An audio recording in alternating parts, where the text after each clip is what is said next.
지난 한 주간 주님 품 안에서 잘 지내셨습니까? 네, 오늘도 하나님께서 하나님의 은혜로 저와 여러분을 덮어주실 줄 믿습니다. 오늘 예비하신 은혜가 있을 줄 믿습니다. 지난 주 중에 손님들이 좀 왔습니다. 지난번에 광고 드렸듯이 저희 동기 목사님들 그리고 사모님 한 분까지 이렇게 오셔가지고 또 이렇게 목회 어떻게 하고 있는지 서로 이야기하고 또 우리 교회 이야기 또 하고 이렇게 기도하고 그런 시간들을 가졌고요.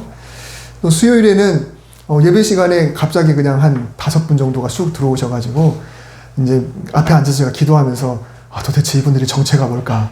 혹시 신천지인가? 혹은 주변에 다른 교회에서 한번 보러 오셨나? 이런 생각도 했는데 울산에서 오신 여행객들이 수요 예배를 같이 함께 드리고 또 헌금도 드리고 이렇게 같이 가셨어요. 그래서 누군가가 와서 함께 기도한다는 게 참 좋습니다. 그러니까 여러분들도 혹시라도 가능하시면 한 번이라도 교회 와서 누가 있건 없건 그래서 한번 잠깐이라도 앉아서 기도하고 가시는 그런 일이 있으면 참 좋겠다라는 생각을 해봅니다. 사사기는 많은 사사를 소개합니다. 12명인데요. 그 중에 대사사가 있고 소사사가 있습니다. 왼쪽에 초록색이 대사사, 그리고 오른쪽 파란색이 소사사입니다. 이 대사사와 소사사를 나누는 기준은 단순합니다. 그러니까 내용의 분량 때문입니다. 어떤 사사는 내용이 굉장히 길어요. 어떻게 하나님이 부르셨는지, 부르심에 어떻게 반응했는지, 그리고 나라를 어떻게 구했는지 그 과정들이 물론 차이는 있지만 그래도 나오게 되고요. 어떤 사사는 그의 식구가 몇 명이었다더라. 또 어떤 사람은 그냥 이름만 나오는 정도 이렇게만 나옵니다. 그리고 이 사사들의 어떤 그 행적이 끝날 때쯤에는 대부분 이런 표현으로 마무리합니다. 아무개가 이스라엘의 사사가 되어 몇 년 동안 이스라엘을 다스렸더라. 조금의 차이는 있지만 보통 그 정도로 마무리를 하죠. 그리고 나면 그 다음 사사의 이야기로 넘어가게 됩니다. 대사사건 소사사건 대부분 이렇게 나옵니다. 오늘의 주인공 삼손도 마찬가지였습니다. 삼손의 바로 전 사사가 압돈이라는 사사였는데요. 그 사람은 이스라엘을 위해서 도대체 무엇을 했는지는 전혀 나오지 않습니다. 다만 아들이 40명이나 되고 손자도 30명이나 되고 어린 나귀가 70마리가 된다 이렇게 소개합니다. 그러면 그 사사는 하는 일이 아무것도 없었을까요? 그렇진 않습니다.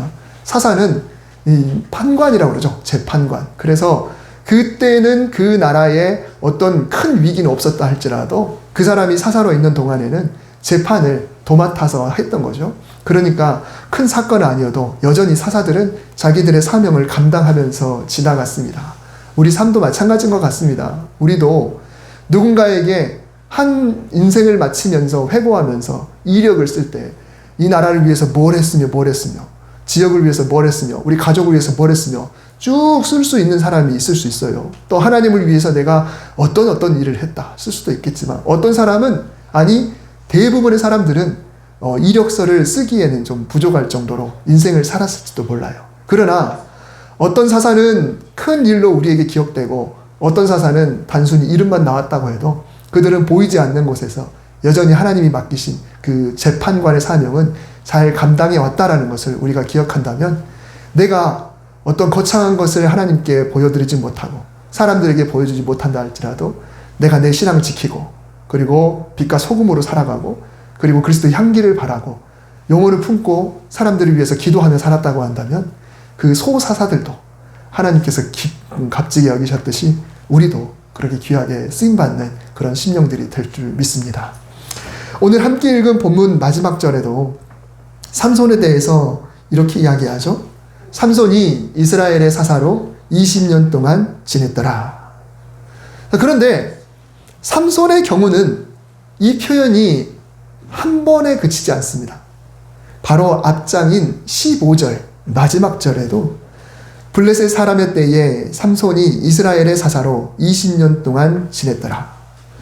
그동안 사사기의 공식에 의하면 사실 15장에서 20절에서 이 이야기를 했으면 그냥 끝났어야 맞습니다. 15장에서 삼손의 이야기는 끝나고 그 다음 이야기로 넘어가야 돼요. 삼손에 대한 기록은 13장에서 16장까지인데요. 13장에는 삼손의 출생 이야기, 그리고 나실인으로 서약한 이야기, 그리고 14장에는 삼손의 결혼식, 그리고 결혼식 때문에 빚어진 여러 가지 일들. 그리고 15장에는 삼손이 나귀 턱뼈로 1000명을 죽인 그 사건이 나옵니다. 우리가 잘 알고 있는 그런 내용이죠. 그리고 나서 이 화면에 나오는 이 말씀이 나온 거예요. 삼손이 사사로 20년을 지냈다라고 했습니다. 이게 본문 앞장의 이야기입니다. 사실 여기까지는 우리가 삼손에 대해서 이야기를 알고 있긴 하지만 우리가 기억하는 삼손의 스토리 중에서 제일 많이 기억하는 내용은 이 앞에 부분에는 없습니다. 우리가 사실 제일 잘 기억하고 있는 내용은 16장의 내용이에요. 오늘 본문 16장은 이렇게 공식적으로 삼손을 평가하고 난 이후의 사건입니다. 그러면서도 가장 안타까운 사건이기도 하죠.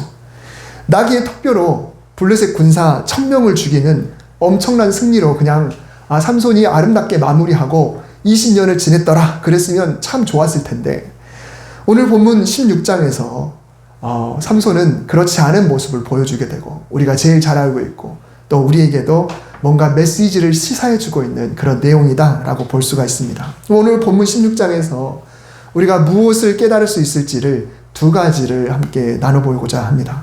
첫 번째로는 사탄은 한 번 노출된 약점을 집요하게 공격한다라는 것입니다. 여러분, 삼손의 약점이 무엇일까요? 첫째는 이성 문제라고 보여지긴 해요. 그렇지만 보다 근본적인 것은 뭐냐면 과시욕입니다. 드러내기를 좋아한다. 뭔가 좀 드러내고 싶은 그런 욕심이 굉장히 컸습니다. 삼손은 들릴라라고 하는 블레셋 여인과 사랑에 빠졌죠. 1949년에 개봉한 삼손과 데릴라라고 하는 영화가 있습니다. 지금 보면 어떤 그 효과 이런 게 굉장히 유치해요. 근데 그 당시에는 굉장히 재밌게 봤어요. 막 이렇게 기둥이 무너지고 사람들이 거기에 막 깔려 죽고 막 이런 것들, 장면들이 어렸을 때 봤을 때 굉장히 인상 깊습니다. 물론 1949년에는 제가 없었지만은 하여튼 어렸을 때 제가 이거를 봤었어요. 삼손과 데릴라. 그래서 이 영화 때문에 교회를 안 다니는 사람도 삼손 이야기는 많이 알죠. 블레셋은 번번이 삼손에게 당했습니다. 그래서 이스라엘을 어떻게 해보고 싶어도 삼손이 있는 한 도대체 어떻게 하지를 못하는 그런 상황이었습니다. 그래서 어떻게든 이 삼손만 없으면 우리가 이스라엘을 공격할 수 있는데, 왜냐하면 블레셋은 철기 문화거든요. 바다를 건너 들어온 그 철기 문화를 블레셋이 갖고 있어서 사사시대에도 이스라엘 백성들은 농기구가 필요하면 어쩔 수 없이 블레셋 땅으로 건너가서 농기구를 만들어서 올라와서 농사를 지었어요. 사사시대에는 이스라엘 백성 중에 쇠로 된 무기를 갖고 있는 사람이 단 한 사람도 없었습니다. 사울 왕 때 사울 왕과 사울의 왕자 요나단만 쇠로 된 칼을 갖고 있었죠. 나머지는 대부분 청동기로 갖고 있었던 거예요. 그 당시 그랬습니다. 그러니 블레셋은 분명히 강해요. 맘만 먹으면 이스라엘쯤이 아무것도 아닙니다. 그런데 삼손이 있기 때문에 그렇게 못했던 거예요. 그래서 어떻게든 삼손을 처리해야겠다라고 생각했던 차에 삼손이 다행히도 자기 민족 블레셋 여인과 사랑에 빠졌다고 하니까 이 여인을 잘 이용하면 삼손을 잡을 수 있겠다라고 생각을 했습니다.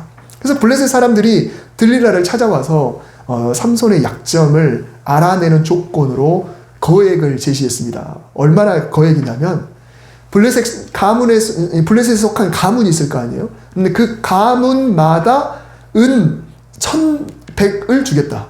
은 1100달란트죠. 그러니까 각 가문마다 은 1100달란트를 주겠다고 했으니까 가문이 몇 개 되는지는 잘 모르겠지만 그래도 우리의 성씨 같은 것만 생각해봐도 블레셋에도 얼마나 많은 가문이 있겠어요. 그러니 이 삼손이 얼마나 그 정도로 중요한 인물인지를 알게 되겠죠. 그러니 들릴라가 그 유혹에 넘어갑니다. 누군가 저에게 와서 1000억을 줄 테니까 가족을 내놔라. 그러면 제가 흔들릴까요? 안 흔들릴까요? 하여튼 이 들릴라는 삼손을 내놓기로 각오를 하고 삼손을 계속 졸라대죠. 당신의 힘이 어디서 나오는지. 물론 이렇게 노골적으로 하진 않았을 거예요. 막 콧소리 내가면서 막 그냥 소위 알랑방구를 껴가면서 엄청나게 막 그렇게 이야기를 했겠죠. 그러니까 삼손이 처음에는 거짓말로 장난으로 내 힘은 여기서 나오는 거야 라고 했다가 또 자기 힘을 과시하고 또 이렇게 나오는 거야 거짓말 했다가 또 자기 힘을 과시하고 계속 그렇게 하다가 마지막에는 계속해서 졸라대는데 이때 삼손의 마음이 어땠냐면 번뇌하여 죽을 지경이다 라고 표현했습니다. 자, 그런데 삼손이 오늘 실패한 모습은 처음이 아닙니다. 예전에 블레셋 여인과 한번 결혼을 했어요. 물론 이것도 하나님이 기뻐하신 일은 아니겠지만, 그러나 이때는 이 일을 빌미로 해서 삼손이 블레셋을 공격하기 위한 그런 계획이 있었습니다. 그때는 하나님이 자기에게 맡기신 일이 블레셋을 진멸하라는 것이라는 걸 알고 어떻게든 블레셋에게 빌미를 마련해서 그들을 치려고 그렇게 고민하고 있었거든요. 근데 결혼식을 할 때 온 블레셋 사람 30명과 수수께끼 내기를 했었습니다.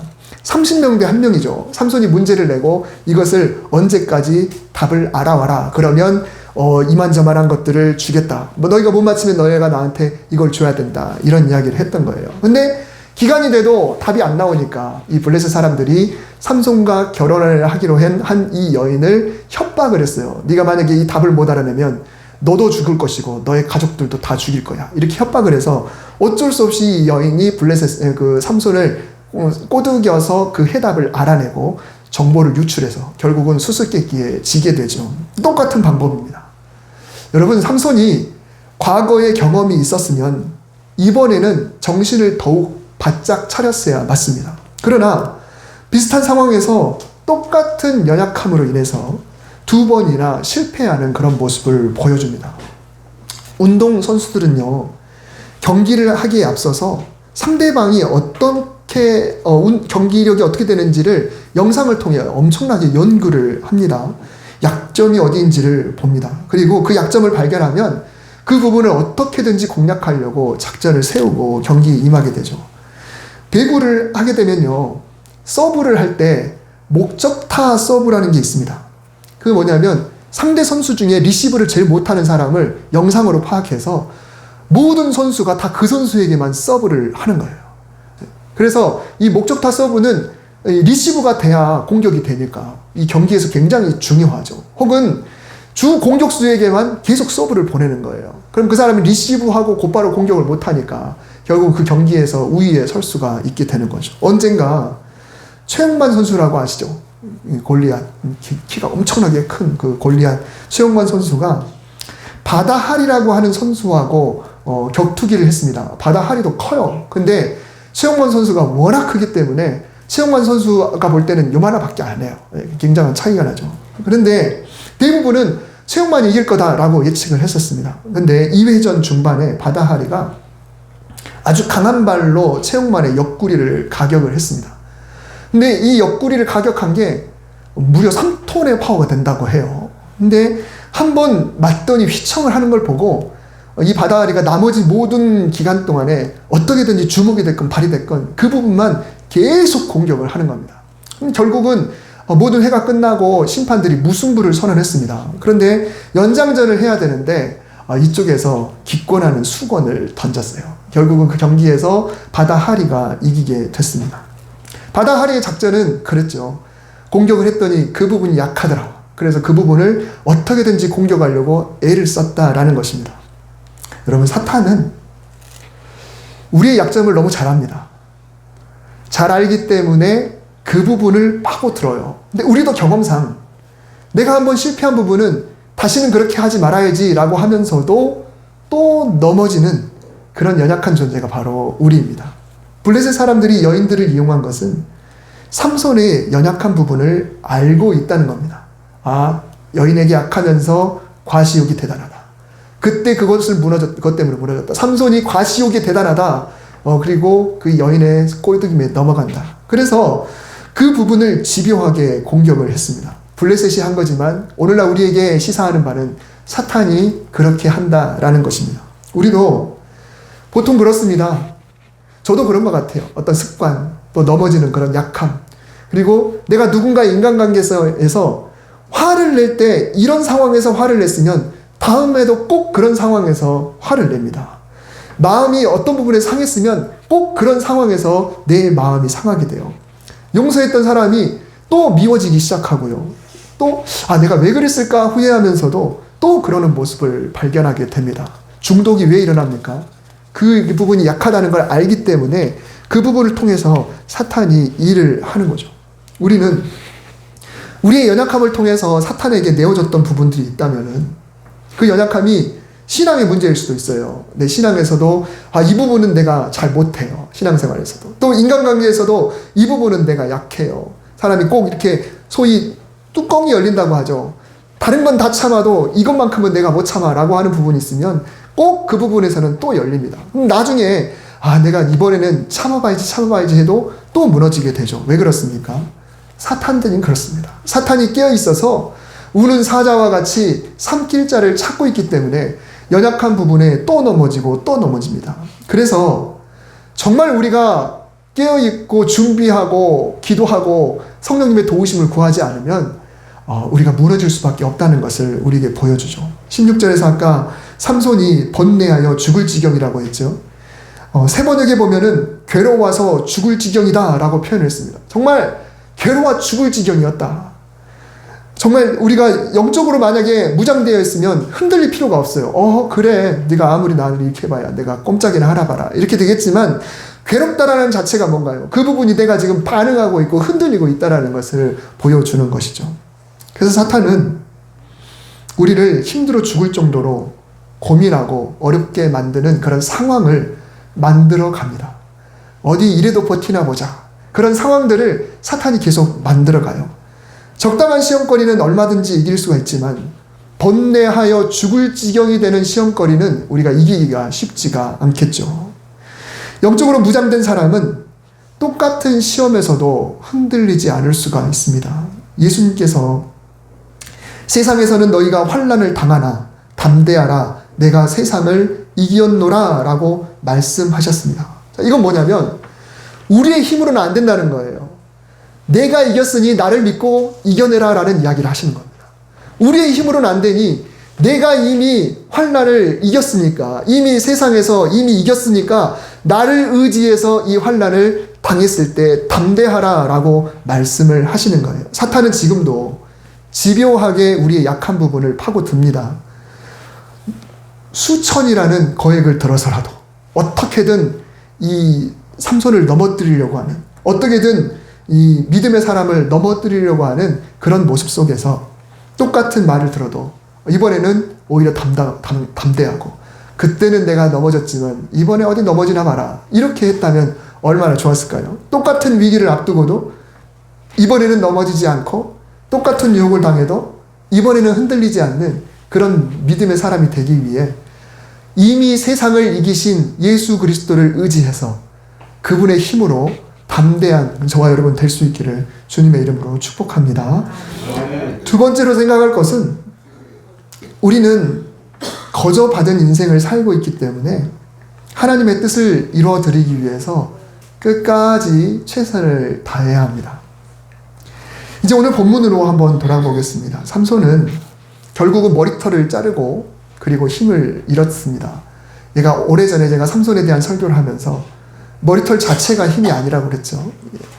근데 삼손은 블레셋에게 체포된 다음에 눈이 뽑혀요. 이제 힘이 하나도 없는 그저 키 큰 사람이니까 블레셋 사람들도 거인이 많잖아요. 알다시피.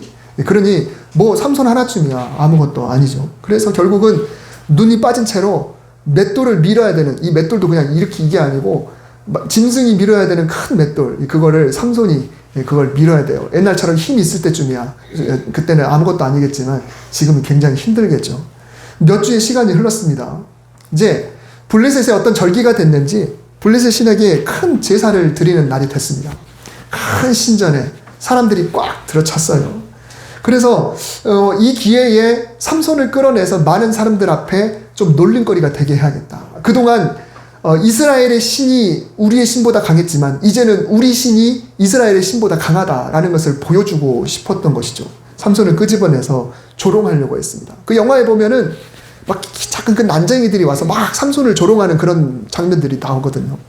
자기들의 신이 삼손을 잡게 해줬다고 계속해서. 근데 삼손은 이렇게 어쩔 수 없이 막 끌려다니고 나름대로 이렇게 연기를 하다가 자기 이제 눈이 안 보이니까 자기를 손을 잡고 인도하는 그 소년에게 너무 힘드니까 이 건물에 기둥을 좀 짓게 해달라. 이렇게 해서 삼손이 거기 갔습니다. 그래서 그 기둥이 양쪽에 이렇게 있는데 그 양쪽에다가 손을 한쪽씩 잡고 그리고 마지막에 하나님께 기도하죠. 삼손의 기도를 보면은 여호와께 부르짖었다라고 이야기를 합니다. 이 부르짖었다는 것은 큰 소리이기도 하지만 간절함이 그 안에 있다라는 이야기죠. 근데 그 기도를 내용을 한번 보면요. 나를 생각하옵소서. 하나님이여 구하옵나니 이번만 나를 강하게 하사 나의 두 눈을 뺀 블레셋 사람에게 원수를 단번에 갚게 하옵소서라고 했습니다. 제가 일부러 초록색으로 표시를 해놨죠. 나의. 여러분 어떻습니까? 이 기도의 내용을 보면 온통 자기 이야기밖에 없습니다. 사실은 나밖에 없어요. 이 결정적인 순간에 나를 강하게 하사 나의 두 눈을 뺀 블레셋에게 원수를 단번에 갚게 하옵소서. 여러분 삼손이 기도하는 것을 보면 어떤 하나님의 섭리라든가 하나님의 뜻이라든가 이스라엘의 구원이라든가 이런 내용은 거의 찾아보기 어렵고 그저 내가 억울해 죽겠다. 내가 창피해 죽겠다. 내가 이들에게 원수를 좀 갚아야겠다. 이런 내용밖에 없습니다. 사사로서 삼손이 구했어야 할 기도라면 과연 어떤 기도였을까요? 적어도 하나님께서 태어날 때부터 이스라엘을 구원하라고 구별해서 그렇게 세운 사사라고 한다면 이 마지막 순간에 하나님께 드려야 될 기도가 뭐여야 맞겠습니까? 블레셋에 대한 하나님의 전쟁, 하나님의 진노, 하나님의 개입을 구하고 이스라엘의 평안을 구하고 온 백성들이 하나님의 자녀가 되기를 바라는 그런 기도를 했어야 맞을 것입니다. 하나님 고통받는 이스라엘 백성들을 생각하사 블레셋을 진멸해달라고 기도했어야 맞습니다. 보다 범위가 넓은 그런 기도를 드렸어야 맞습니다. 그런데 이 마지막 순간에 나 중심의 기도, 나의 분노를 표출하는 그런 안타까운 모습을 보여주고 있습니다. 여러분 삼손은요. 만약에 그냥 개인이었다고 한다면 얼마든지 이렇게 기도해도 됩니다. 하지만 삼손은 보통 개인이 아니라 아주 중요한 직분을 가지고 있는 사람이죠. 다윗은 개인이기도 하지만 자기가 하나님이 맡기신 왕이라는 직책을 갖고 있기 때문에 늘 하나님께 기도하면서 자기 위한 기도도 하지만 늘 백성을 위한 기도도 빠지지 않고 늘 했었어요. 늘 백성을 염려하고 백성들을 위해서 꾸준히 기도하고 또 자기가 자기 아들에게 쫓겨서 도망가는 그런 상황 속에서도 이 남아있는 백성들을 하나님이 꼭 긍휼히 여겨달라고 기도하는 사람이 바로 다윗이었어요. 왜요? 나는 하나님 앞에 개인이기도 하지만 동시에 하나님 나에게 맡기신 사명이 있기 때문에 그랬습니다.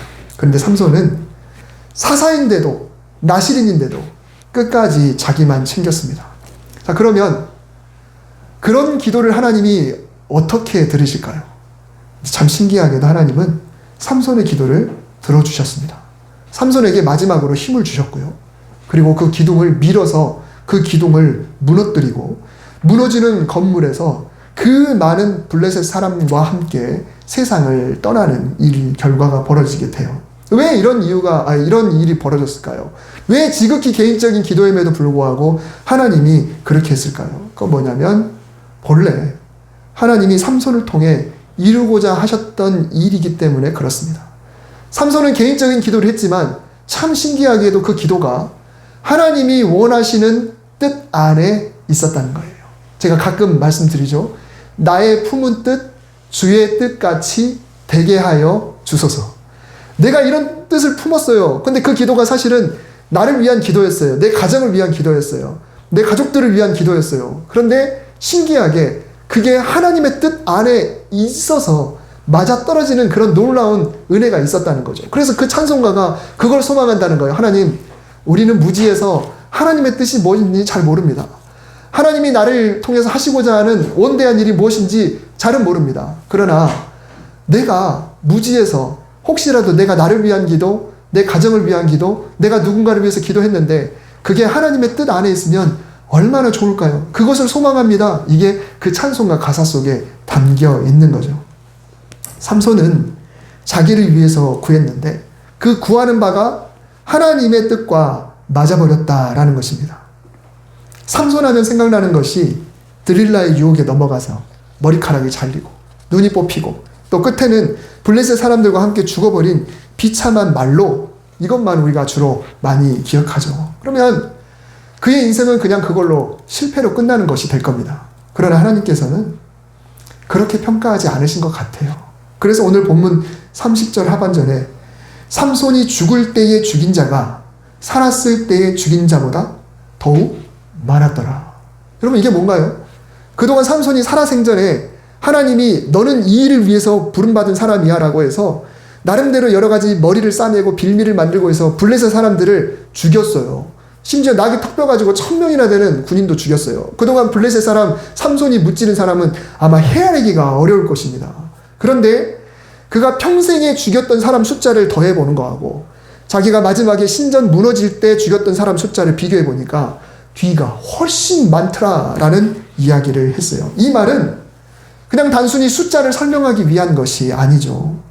삼손이 이스라엘의 사사로 20년 동안 지냈더라. 왜 이 이야기를 또 할까요? 이것은 삼손의 사명을 하나님이 재평가해 주신 겁니다. 이미 15장에서 삼손이 끝났어요. 그러나 이걸 또 다시 이야기하심을 통해서 삼손의 인생이 그게 다가 아니라 그 뒤에도 이어졌고, 비록 그의 모습은 그다지 좋지 않았지만 그의 품은 뜻이 주의 뜻 안에 있어서 결국은 하나님이 삼손에게 맡기고자 한 일을 내가 하나님의 뜻을 알고 기쁨으로 하나님도 기쁘시고 나도 평안한 가운데 이 일을 해결하지는 못했다 할지라도 때로는 내가 무지한 가운데 내가 이게 하나님의 일인지도 모르고 내가 그냥 살아왔을 뿐인데도 그 결과가 하나님의 뜻 안에 있어서 그래서 하나님은 삼손의 인생을 다시 평가해 주었다라는 것입니다.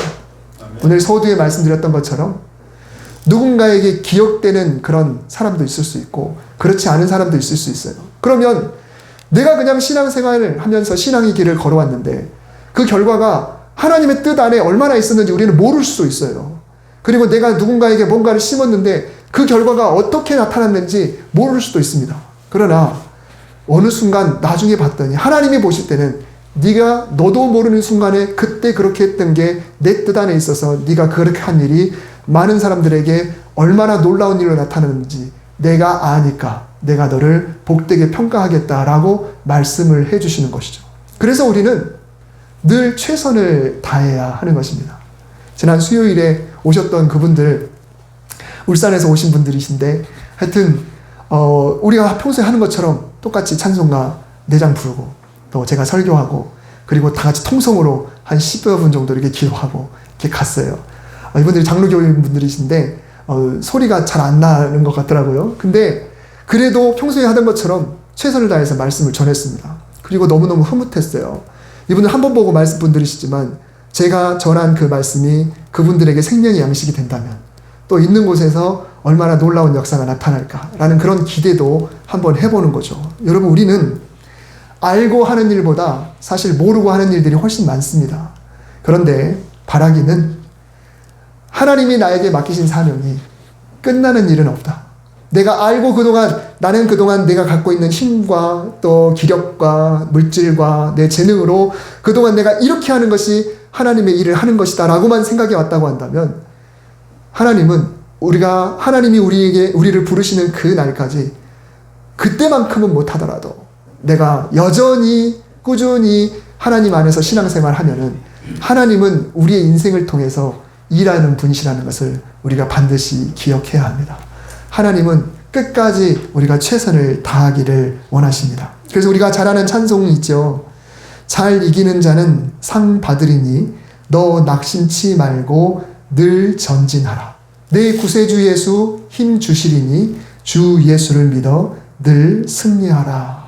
우리가 끝까지 정진할 수 있어야 될 것입니다. 어쩌면 스스로 나의 사명은 여기까지인가 봐. 혹은 나의 사명은 그때까지였어 라고 생각할 수도 있습니다만 하나님이 보실 때는 그렇지 않습니다. 우리가 끝까지 최선을 다해갈 때 하나님은 우리를 통해 일하실 겁니다. 이 말씀을 정리합니다. 저와 여러분은 예수님의 고귀한 희생으로 이 땅에서 그 값을 감당해야 될 사명이 있습니다. 잘 살아내야 하고요. 그리고 예수님께서 맡기신 영혼 구원의 명령을 수행해야 합니다. 그러려면 삼손처럼 자기가 받은 것을 자랑거리로 여기기보다는 그 받은 것을 하나님 뜻에 맞게 성실하게 사용을 해야 합니다. 썩혀도 안 되고 교만해도 안 되고 굳이 드러내려고 하지 않고 내가 가지고 있는 것을 최선을 다하는 거죠. 그러면서 내가 한번 넘어졌던 부분이 있다고 한다면 다음에는 꼭 넘어지지 않도록 예수님을 의지하면서 성령님의 도우심을 구하면서 반복되는 실패로 사탄 좋은 꼴 나지 않게 최선을 다할 수 있어야 됩니다. 그리고 하나님께 거저받은 인생을 살아가면서 내 생명이 다하는 순간까지 끝날 때까지 끝이 아니다 라는 어떤 대사처럼 우리가 끝까지 순종하며 살아갈 때 하나님이 우리에게 내리시는 마지막 평가가 아름다울 줄 믿습니다. 우리가 훗날 면류관 벗어서 주님께 드릴 때 주님이 잘했다 충성된 종아 라고 칭찬해 주시는 그런 모든 저와 여러분 될 수 있기를 주님의 이름으로 축복합니다. 하나님, 우리에게도 약점이 있고 넘어짐이 있습니다. 하나님, 우리가 스스로 잘 알고 있습니다.